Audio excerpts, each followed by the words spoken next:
tema da nossa mensagem nesta noite é esse: a geografia da bênção. A geografia da bênção. Eu quero que você dê toda a sua atenção aqui à frente. Não deixe nada distrair você. Por favor, encontre logo o seu lugar, para que você possa dar toda a atenção aqui à frente. Você já percebeu que nós passamos pouco tempo na casa de Deus, em relação ao tempo do seu trabalho, do seu lazer? Quando a gente faz uma comparação, o tempo que nós passamos na casa de Deus é muito pouco. Então que ele seja com muita qualidade no nome de Jesus, amém? Amém, irmãos? Que a gente dê muita qualidade a esse tempo, que a gente não perca tempo conversando, se distraindo, mas que toda a atenção esteja para este altar, de onde Deus ministra a bênção sobre a sua igreja, em nome de Jesus, amém? Preste bem atenção. A geografia da bênção. Com esta palavra, com este tema, eu quero dizer a você que a bênção de Deus está ligada também a lugares. A bênção de Deus está ligada a um ambiente, e nós precisamos aprender isso dentro da sua santa palavra. Abra sua Bíblia no livro de Deuteronômio. Deuteronômio, capítulo 2. Vamos ler dos versos 1 em diante, não apenas o 2, mas dos versos 1 em diante. Deuteronômio. Então demos meia volta e partimos para o deserto pelo caminho do Mar Vermelho, como o Senhor me havia ordenado. E por muitos anos caminhamos em redor dos montes de Seir. Então o Senhor me disse: vocês já caminharam bastante tempo ao redor destas montanhas, agora vão para o norte.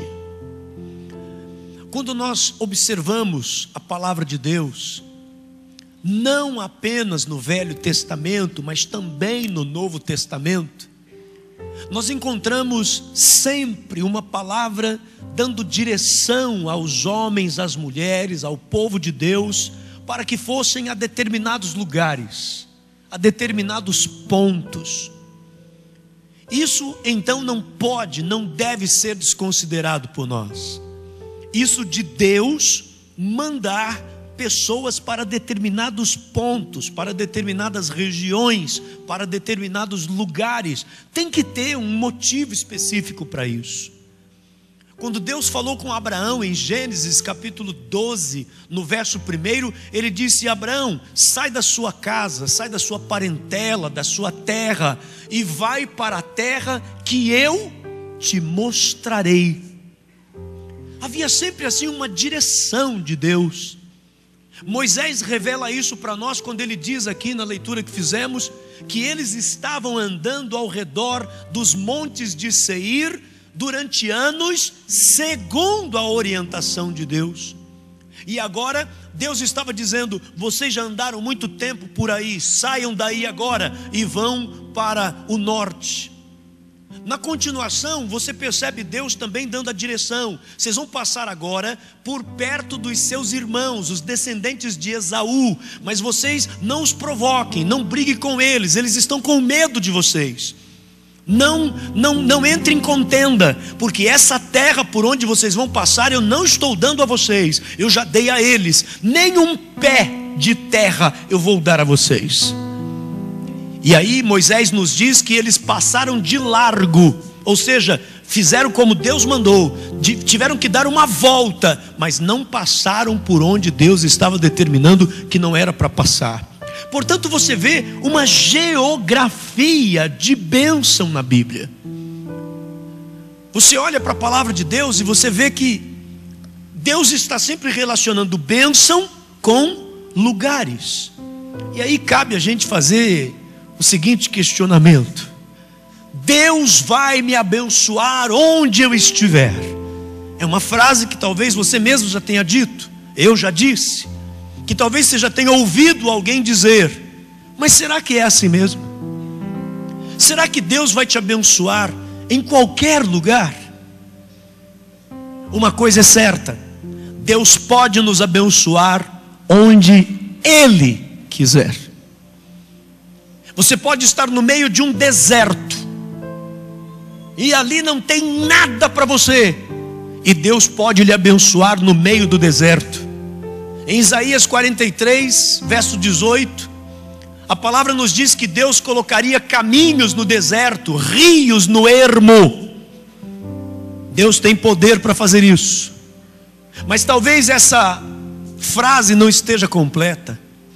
Talvez ela ficasse melhor assim: Deus vai me abençoar onde eu estiver, se este lugar que eu estiver for o lugar que Deus preparou para mim. Então sim, você pode estar no meio do nada, e Deus pode lhe trazer o tudo no meio do nada. Mas que a bênção está relacionada com o lugar? Está. Talvez você não tenha parado para pensar nisso, mas está. Eu não sei se você mesmo já prestou atenção de que determinados lugares onde você está, você se sente mais abençoado do que outros.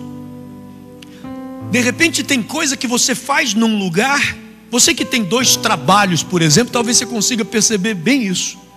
Você trabalha num lugar e ali frutifica, ali rende, ali vai para frente. O outro lugar talvez tenha até mais estrutura do que aquele primeiro. Talvez tudo fosse mais propício para dar certo, e não dá.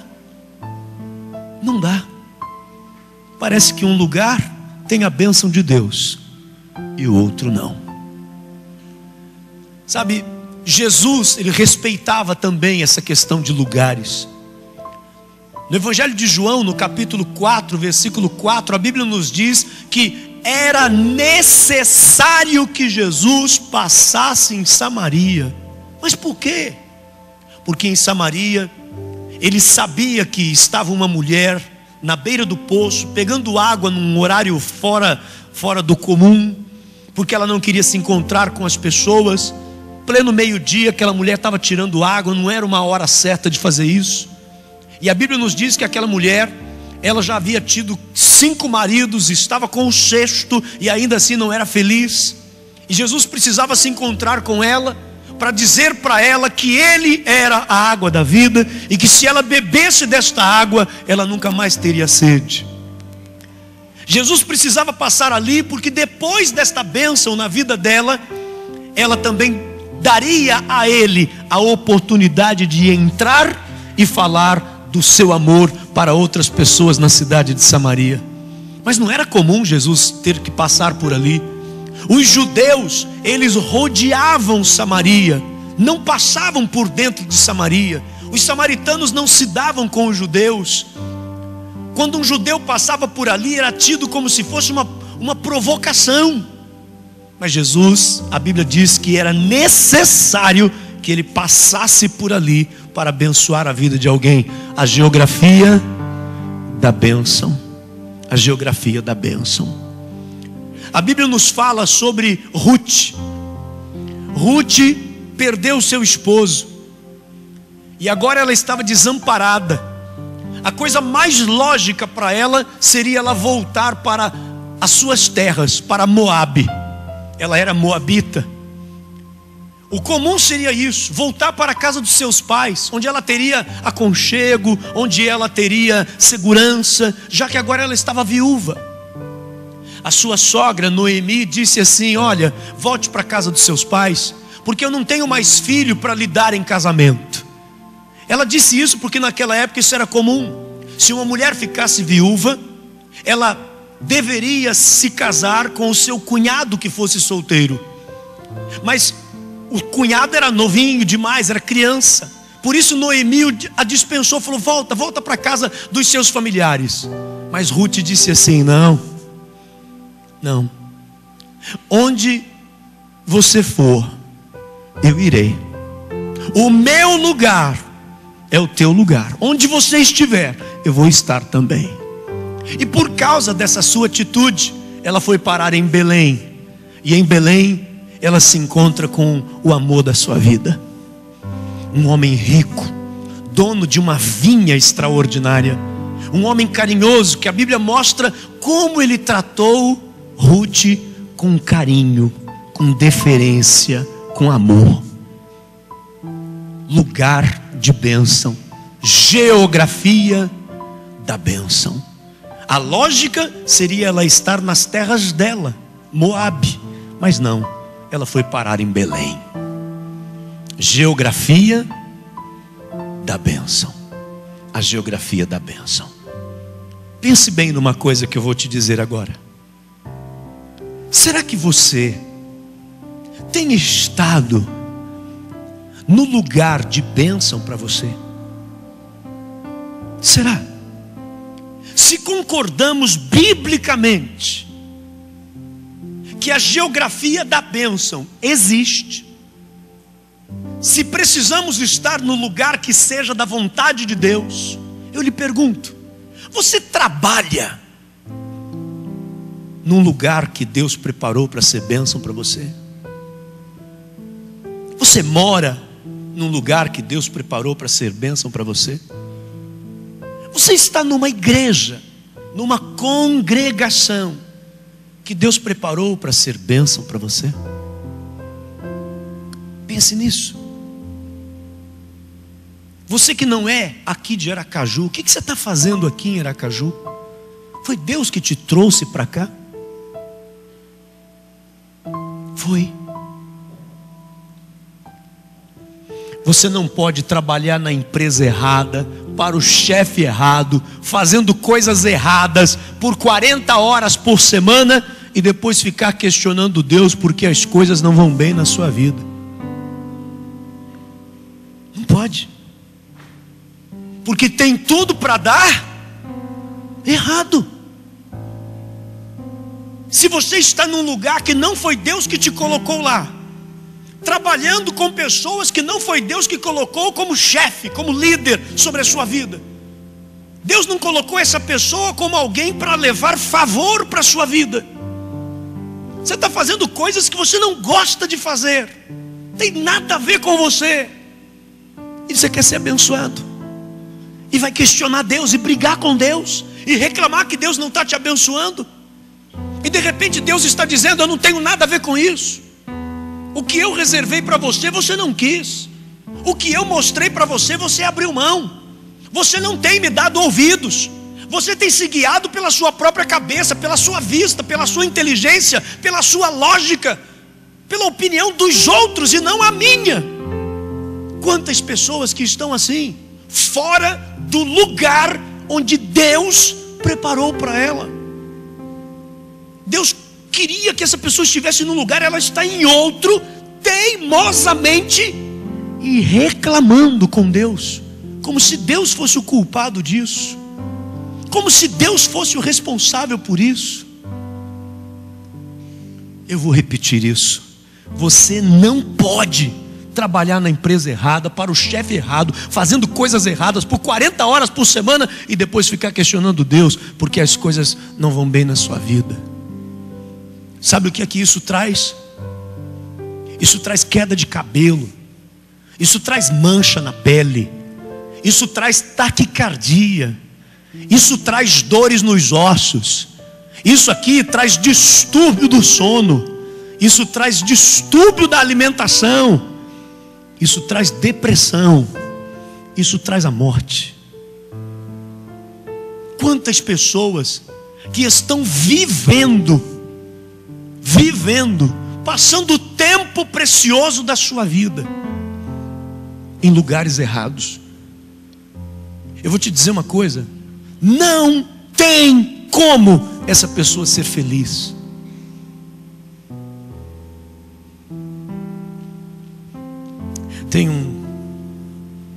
Tem uma cançãozinha do cancioneiro popular que diz: como pode um peixe vivo viver fora da água fria?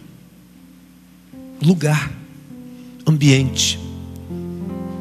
Como é que você pode de fato ser feliz estando num lugar diferente daquele que Deus reservou e preparou para você. Você está dando murro em ponta de faca. Você está dando murro em ponta de faca. Quantas pessoas que estão vivendo assim? Moram onde não gostariam de morar, vivem onde não gostariam de viver, trabalham onde não gostariam de trabalhar. Pessoas que estão em lugares onde você não tem sido respeitado. Não tem sido respeitado, não vou nem dizer como profissional, às vezes não é respeitado como ser humano. Pessoas que te humilham, espizinham você, porque pagam o teu salário como se aquilo fosse uma esmola, como se aquilo fosse um favor, não entendendo que é uma troca. Você produz para que aquela empresa cresça, e aquela pessoa lhe retribui, faz a troca, faz o câmbio com você, através do teu salário. É troca. É troca, não é escravidão. Você não é propriedade daquela pessoa para que ela faça de você o que ela quer, lhe trate do jeito que quiser. Quantas pessoas que estão vivendo situações desse tipo, ouvindo coisas que talvez você não tenha ouvido de ninguém da sua família ainda, das pessoas mais próximas, quem sabe teu próprio pai, que tem autoridade sobre a sua vida, nunca lhe falou coisas que você de repente já ouviu de um patrão,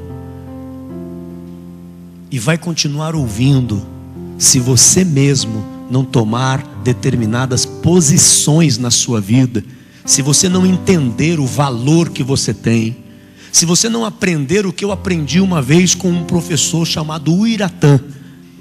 Ele entrou na sala numa aula de psicanálise clínica e ele dizia o seguinte: não existem pais repressores, existem filhos reprimidos. E quando ele disse isso, ninguém entendeu nada, todo mundo querendo fazer cara de inteligente, mas aí ele explicou o que ele estava querendo dizer. Ele dizia que só pode existir um pai repressor se um filho aceitar. No momento em que o filho não permitir que aquilo entre na sua vida, esse pai repressor deixou de existir e consequentemente o reprimido também. Você só será humilhado, pisado, o quanto você deixar que isso aconteça. E saiba de uma coisa: em nenhum momento é desejo de Deus que isso aconteça. O único momento que a palavra de Deus fala sobre uma situação nossa de humilhação é a nossa humilhação diante daquele que pode todas as coisas. Humilhai-vos, pois, debaixo da onipotente mão de Deus, e Ele os exaltará diante dos homens. Portanto, você tem que começar a analisar o lugar que você está, meu irmão. Se esse lugar é o lugar de bênção de Deus para você ou não. Duas chaves para provocar milagres em sua vida no tocante a esse tema, no tocante a este assunto. Primeiro, onde você está determina quem o vê. Sabe uma coisa que a gente aprende, é uma lógica. Se você estiver no lugar certo, você estará com as pessoas certas. Vai ser uma lógica na vida. Se você estiver no lugar certo, você estará com pessoas certas para a sua vida. Haverá sempre essa junção, lugar certo, pessoa certa. Eu disse aqui esses dias numa mensagem, teve gente que levou muito na brincadeira, e é o meu jeito mesmo, mas não foi brincando que eu falei não. Falei sobre moças que de repente estão querendo encontrar alguém na vida e vão a determinados lugares, e eu citei barzinho. Aí a moça vai para um barzinho, lá encontra um cidadão que está ali naquela mesa. Não posso generalizar e não estou fazendo isso, mas estou falando de uma situação que é bastante comum. Bastante comum. Existem exceções, com a mais absoluta certeza, mas é bastante comum que aquele rapaz que está sentado ali na outra mesinha, tomando todas, ele foi ali exatamente com o propósito de dar tiro para todo lado. E essa moça, ela sentou-se ali, está olhando para aquele rapaz, e veja se combina o pensamento: eu quero esse homem como pai dos meus filhos, como meu protetor, como meu marido, o homem com quem eu quero passar o resto da minha vida. E esse camarada está olhando para ela e está enxergando duas.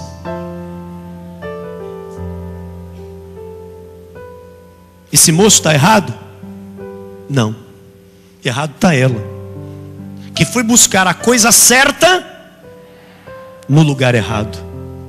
Não tem bênção para essa moça naquele lugar. Ah, pastor, inclusive eu queria lhe dizer que comigo foi diferente. Tá, eu não vou falar de exceções. Se nós formos viver a nossa vida baseando-nos nas exceções, ninguém vive. Mas em regra geral, vai ser uma situação bastante difícil. Porque ela está num ambiente que, me desculpe a expressão, mas é a palavra que se usa lá fora mesmo. É um ambiente de azaração. É um ambiente de azaração. Você não vê criancinha ali. Você não vê nesses barzinho, você não vê playground não. Ninguém quer receber criança lá não. Ou seja, ninguém quer receber família lá não. São lugares preparados em tudo que vocês imaginarem. Na iluminação, em tudo. Nas bebidas, nas propostas. Muitos desses bares você passa e vê uma faixa. A partir das 11h30 a mulher não paga. O que você acha que estão querendo com isso? Você já parou para pensar? É que a gente às vezes não gosta de pensar o que tem que pensar. O que estão querendo? Mulher acompanhada paga meia. Por que isso? Percebe-se que está forçando a barra para que existam casais no ambiente. Porque se tiver bastante mulher, vai ter homem. E geralmente quem vai pagar a conta é o homem. Aí o cara está lá, e ele bebe, leva mais alguém. Enfim, esse é o ambiente que essa moça saiu de casa dizendo: vou encontrar o homem da minha vida. Coitada. Ela está bem intencionada. Acredito que esteja. Mas ela está fazendo tudo errado. Porque onde você está determina quem vê você. A pessoa legal para você não está te vendo, porque ela não está lá. Ela não está lá. Quem está te vendo lá são pessoas que possivelmente não sejam interessantes para aquilo que você quer. Possivelmente. Repito, possivelmente. Não quero ser leviano a ponto de dizer que isso acontece com todo mundo. Mas possivelmente. Em regra geral é assim que funciona. Não somos crianças aqui. Sabemos do que eu estou falando. Nós precisamos das pessoas. As pessoas têm favores para entregar nas nossas mãos. Favores que vêm através dos seus talentos. Favores que vêm através dos seus dons. Nós precisamos das pessoas. E nós precisamos estar nos lugares certos para encontrarmos essas pessoas certas. É isso que vai fazer toda a diferença na nossa vida. É isso que vai fazer a diferença. Vamos fazer uma linha lógica aqui com o segundo item agora. Onde você está determina quem o vê. Aqueles que o veem determinam o favor que vem para você. Você entendeu isso? Se nós dependemos, sim, não adianta dizer que não, dos favores das pessoas. E quando eu digo favor, eu estou falando daquilo que cada pessoa tem para me oferecer. Do seu olhar generoso que me incentiva, que me aprova, que me abençoa. O olhar que aplaude, o olhar que concorda, o talento, enfim, os dons. Eu preciso disso das pessoas, você precisa disso. Se eu preciso disso dessas pessoas, eu preciso encontrá-las. E elas estão exatamente nesse ambiente que eu estou chamando de geografia da bênção. Sabe quando você pega um celular ou um tablet e você põe ali localizar endereço e manda você colocar um ponto, um alfinete no local? Pá! E você coloca ali e depois vem uma bolinha e mostra tudo que tem em volta. É mais ou menos assim que Deus quer fazer com você. Põe pontinhos, sua localização, minha localização, você clica ali, aí em volta aparece o que tem. Se tem posto de gasolina, se tem caixa eletrônico, se tem bons restaurantes. Que você esteja no ponto que o dedo do Espírito Santo tocar na tela, tuf, dizendo: sua localização é essa. E quando aquela bolinha azul ficar assim em volta, aí aparece aqui, ó. Esse aqui tem uma bênção de emprego, esse aqui vai ser uma boa amizade para essa pessoa. Olha, esse aqui vai ser namorado, um bom namorado. Essa aqui vai ser uma namorada. Tudo em volta. Em volta de você. Porque você está no lugar certo. E Deus colocou ao seu redor, gente preparada com bandejas de prata para entregar favores a você. Mas você, para isso, precisa estar no lugar certo. Com quem você está andando? Eu não estou falando isso na intenção de lhe acusar de nada. Eu não conheço sua vida. Eu estou falando o que Deus colocou no meu coração para ser falado, para ser tratado nessa noite. Então, dentro disso, eu lhe faço uma pergunta: por onde você tem andado? É um lugar de bênção para você? Tem acrescentado na sua vida? As pessoas com quem você tem se relacionado, desse lugar que você tem frequentado, essas pessoas têm sido bênção para você? Elas têm acrescentado alguma coisa na sua vida? Repense. Vá aonde você é celebrado, em vez de ir aonde você é tolerado. Pastor Mike Murdock. Pense nisso. Você tem estado ao lado de pessoas que só lhe põem para baixo? Pessoas que otimizam, ou melhor, maximizam os seus defeitos o tempo todo? Sabe, aqui eu vou falar algo muito duro, muito sério. Nessa frase nós encontramos motivos de traições. Nessa frase nós encontramos motivos de separações. E eu não estou chamando de justificativa, porque não justifica, mas explica. Pessoas que o tempo todo estão sendo no máximo toleradas, mas nunca celebradas. Maridos que nunca são celebrados dentro da sua casa. Esposas que nunca são celebradas dentro da sua casa. Mulheres que ao colocar uma roupa diferente, é muito fácil receber elogio fora de casa, mas talvez nenhum dentro. Dentro, quem sabe, receba piadas. Homens que mulheres não percebem que também precisa sim ser elogiado, valorizado. Às vezes recebe isso de uma pessoa lá fora, mas não recebe isso de quem está dentro de casa. Ah, mas fulano não gosta, fulano não precisa. Frase acertada de Vitor Hugo: todo homem tem a necessidade de ser amado tal como ele é. Todos nós buscamos isso. Quando você bota uma roupa, às vezes nem é tanto pelo que você gosta, é buscando a aprovação de outras pessoas. Se alguém lhe disser, olha, não tenha dúvida, o amarelo lhe cai muito bem.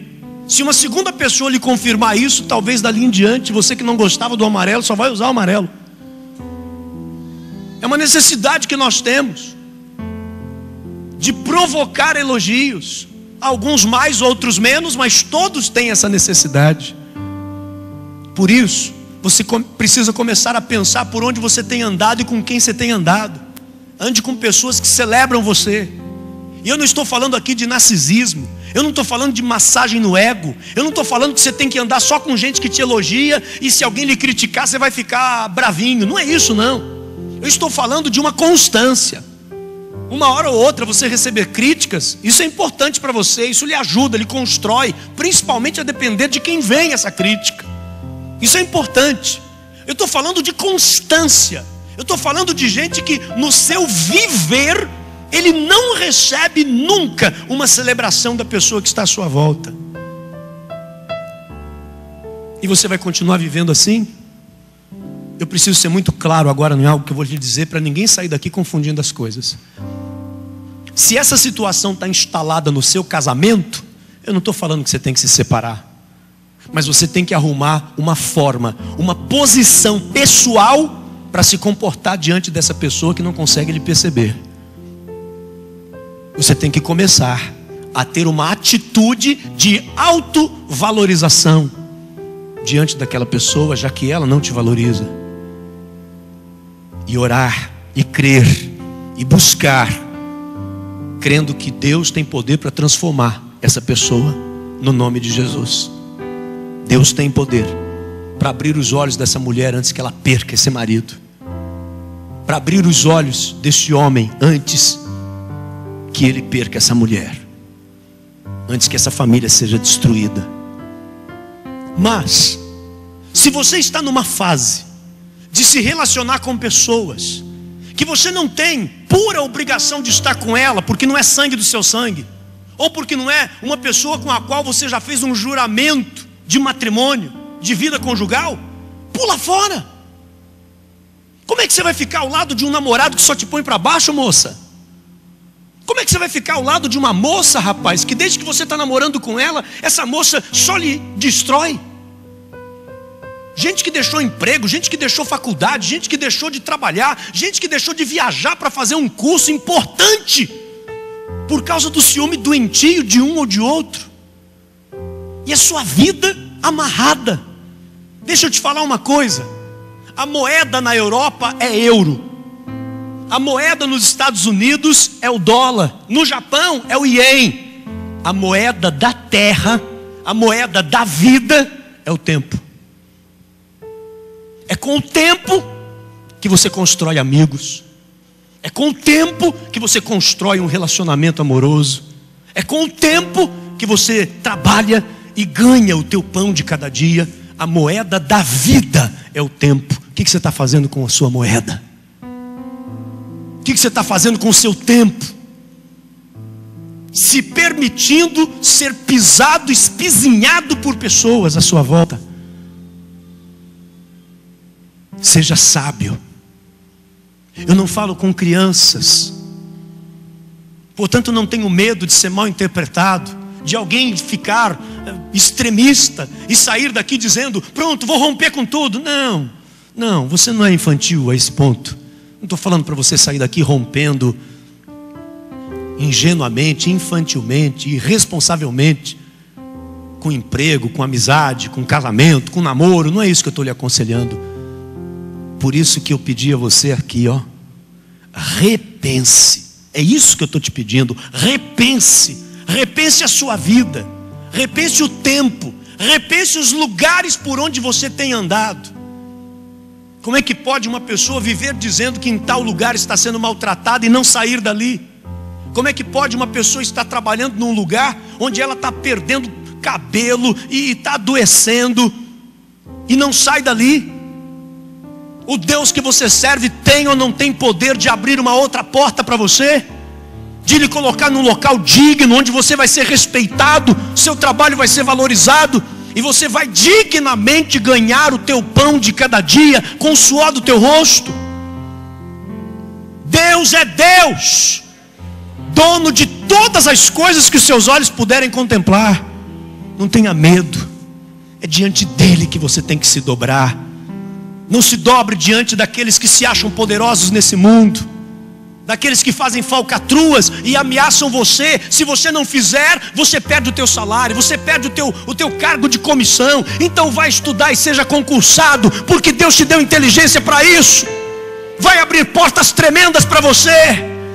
E o dia que você achar que não tem nenhum patrão digno de receber o seu trabalho, então você vai abrir uma empresa e vai mostrar para os outros como é que trata um funcionário, um colaborador. Porque o Deus que está na sua vida tem poder para lhe colocar em lugares altos. Você não precisa se curvar diante das maldades deste mundo, porque o Deus que você serve te faz diferente de tudo e de todos. Você é uma exceção. Mas se eu fizer isso eu vou ter problema, se eu fizer isso eu vou perder isso ou aquilo. 1000 cairão ao teu lado, 10.000 à tua direita, mas você não será atingido. É promessa de Deus para a sua vida, e você deve tomar posse. Pense onde você tem andado.